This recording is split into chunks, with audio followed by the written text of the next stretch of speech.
So guys, Liberty Home Equity Solutions, all things reverse mortgage, is going to be doing a webinar on next Thursday, the 27th, 10 a.m. Pacific time. Don't miss it.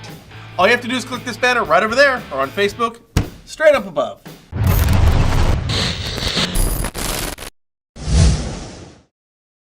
So apparently President Trump wants to cut HUD's budget by 14%, which would be $6.8 billion, making HUD's budget $41.2 billion. Still a lot of money. A lot of money. Right. Which, understand, guys, this is only a recommendation, okay? Okay. Because Congress, they're the ones who set the budget. Okay. However, if they do follow Trump's lead, Yes. there's a number of different things, recommendations, that come along with that budget cut, Okay.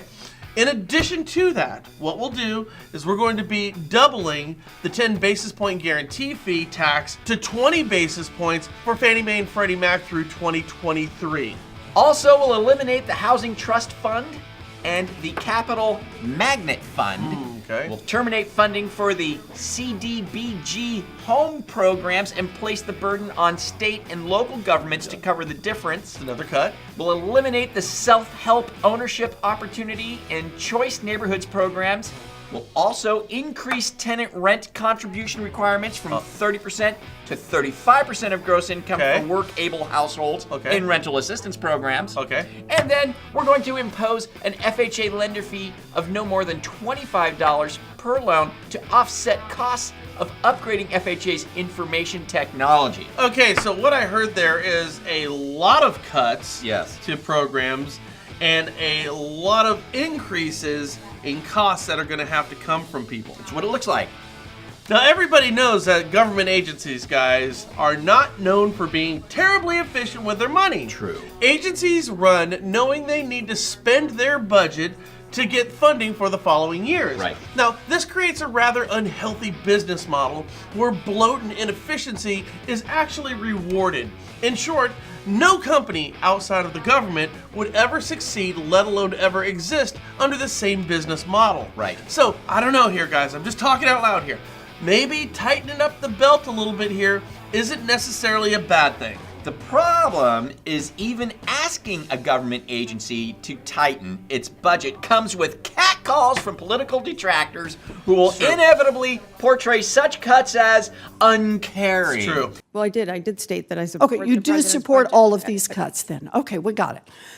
You know, there are going to be a lot of people who are going to be hurt by that. But it's not necessarily the case Right. as being fiscally irresponsible by not asking agencies to be more responsible with their spending is not caring to taxpayers as a whole.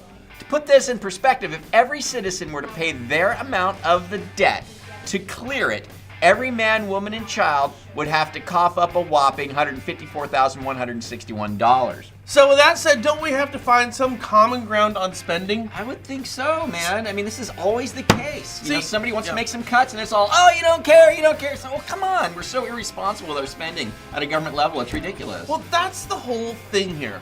No private business could ever operate on a budget or how a government agency is managed. Right. Yet whenever anybody wants to pull back a dollar, Right. we make the assumption that it's not caring and it's bad for the people that we're Right. trying to help out. Right. We have accountability to our taxpayers.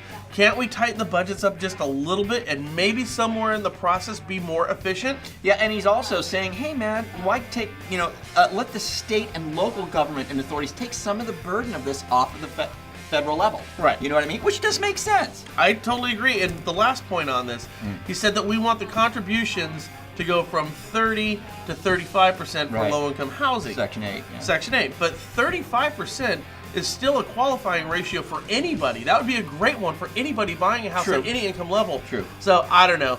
We'll find out the proofs in the pudding if this whole thing is passed. Let us know your thoughts on it down below.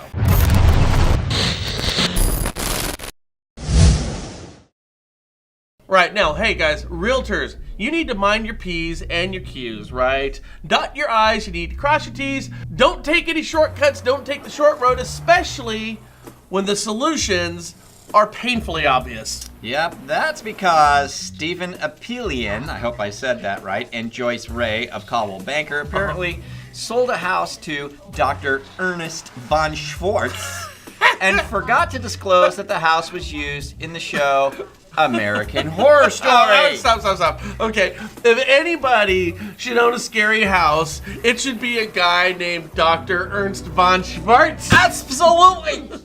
I think we have a picture of him here.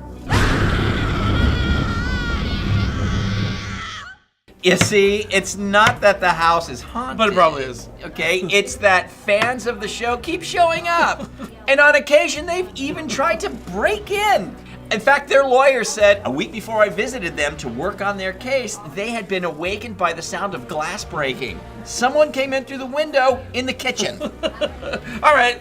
So now they're going to sue the real estate agents. I get it. But the question is, how in the hell do you not know that? Even if your realtor doesn't tell you, I'm calling BS here. Here's the deal. Dr. Ernst von Schwartz and his wife, Fraulein Evil von Witchenhagel, are trying to have a baby right now, so I hear. Now, sure they're going to do it by reanimating one from one of the many Louisiana cemeteries, and now they don't know if they've found the right home. But I got to tell you, it's the perfect home for them with those names. Hell, they should give these real estate agents 7%, a little bump in their commissions. That's not the case. That's not his wife, okay? But it just goes to show that everyone, foremost realtors involved, need to make sure that everything is disclosed. Well, here's the good part for these real estate agents, is all you real estate agents know out there, all those disclosures that your clients sign for protection protects you from your clients. That's true. So I'm sure you'll be just fine. But still, A House from American Horror Story Season 2 was the best. Dude, that'd be cool on that house. I do. I think this was from Season 3. Season 2 was the best. Yeah, and you're right. His name is so perfect to be the homeowner of that house. That really is his name. I think it's awesome. I hope he backs off. I hope he lets him slide, because I think it's pretty cool.